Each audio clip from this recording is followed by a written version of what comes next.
Hello friends, this is Thaddeus from Going Nerdy, and today we're going to be talking about a recent phone call that I had with my fellow game changers and the developers over at Capital Games about the upcoming changes to the Sith Triumvirate raid.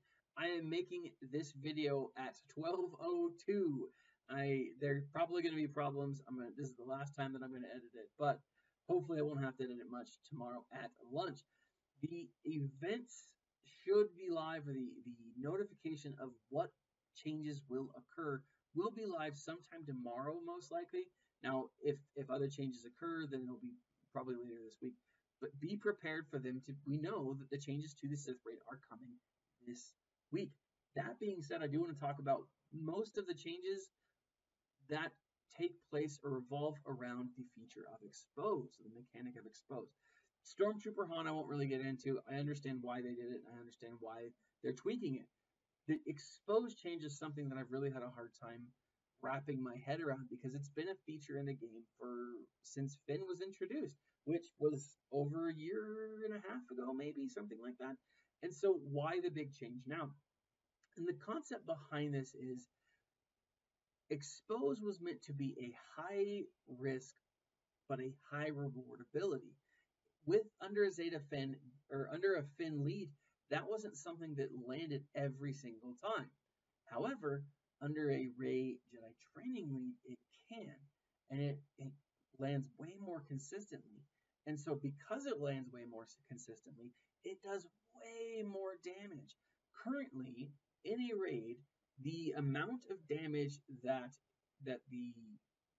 this ability does is 0.004% of the total health. Now, that doesn't seem like much, but if the total health is in the 20,000s, the 100,000s, even the millions, that is a lot of damage. What they're doing to the Expose feature is cutting it in half. Instead of being 0.004, it will be 0.002. Now, they're only cutting in half for the raid.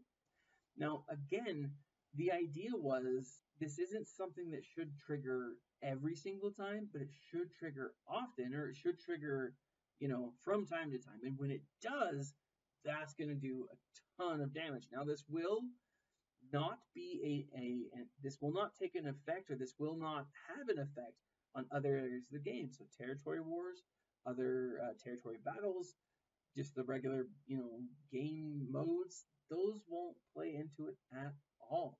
Now, one of the things that's important to remember is that while Rey was really good and the Expose feature was really great in the first two phases of the Sith Triumvirate raid, it wasn't something that was super effective against Traya. And so therefore, it is something that, while it's going to have an effect in the first two phases, it won't be as detrimental in phases 3 and 4. Now, one of the things that was reassured to us as game changers is that there have been teams, there have been guilds that have defeated the Sith Triumvirate raid without a Rey Jedi training and a Stormtrooper Han. Without using those two characters or those two mechanics, this is still doable. And the way they made it sound was it was still doable in Heroic. So I'm curious to see what teams players have been using to defeat that. Now, that actually takes me to my 3 tips on how to effectively, move forward with this raid. We don't know exactly what's going to come of it and what changes will be made as far as team mechanics. Now, they are, like I said, they are they're cutting and Expose in half. And so, therefore, it's going to be harder to do a ton of damage on your own. The idea behind a raid is teams working together. And so that makes sense to me. But what also is exciting to me is they want us to try different groups. The thing that they did say, and I thought this was really fascinating, is there are mechanics out there currently that players have not found and taken advantage of, which means there are characters, quite possibly Ugnaught, quite possibly Cup, probably not either of those characters, but it very well could be, but again, probably not, that the mechanics are there to do great amounts of damage, to do some really potent stuff against these raid bosses, but we just haven't found them yet. And I'm curious to know what the community comes up with to answer that. That it leads me to my next section, and really the thing that I want to talk about is how to effectively move forward. Now, I have 3 tips. These are not groundbreaking tips, and hopefully you don't totally disengage with me here, but I think everyone needs to know how they play their game. Now, there are 3 things, like I said. The first is take notes on your gameplay. If you can, record your gameplay and sit back and watch it. I mean, if you're a solid gamer, if you're avid about this game, that's a really good lesson to take. Football players do it, basketball players do it. Any professional sports will watch their gameplay, will watch a reshoot of how they did and how they performed, and make notes. Also, take notes on how your crew, how your team is modded. Where are their gear levels? What was the ultimate damage output that you did with a specific team?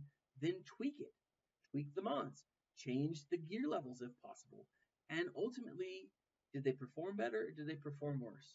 Right? If they performed the same, then maybe you switch out a character. Maybe you switch out a player. Maybe you adjust your methodology, right? But take notes and then go back to those notes and look at how you did. Now, the second thing is kind of a continuation of that.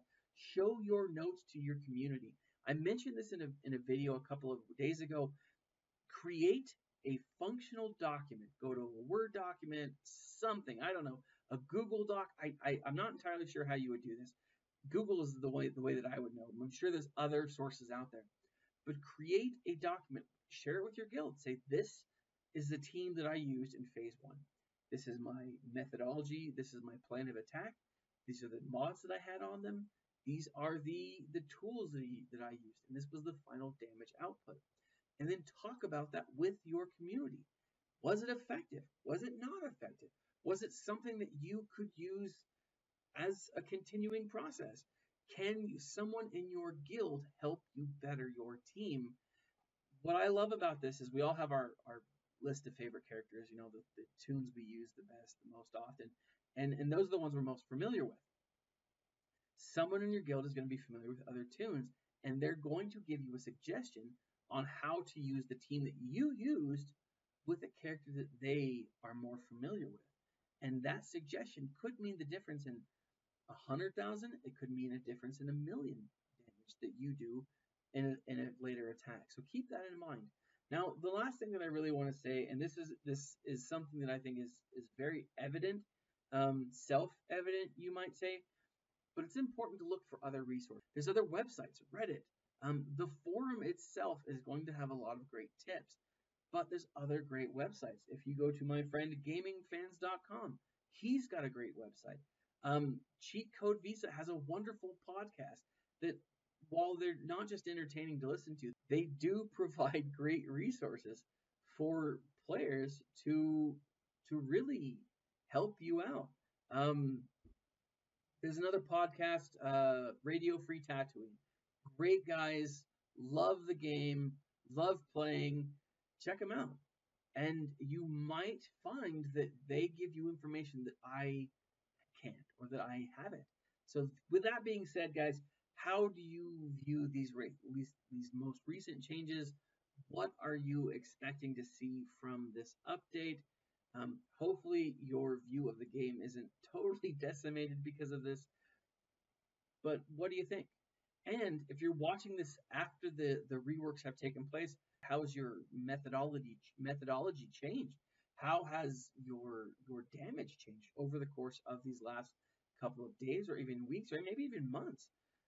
Leave a comment in the section below. Like, subscribe, and share. This has been Thaddeus from Going Nerdy. And as always, my friends, stay nerdy.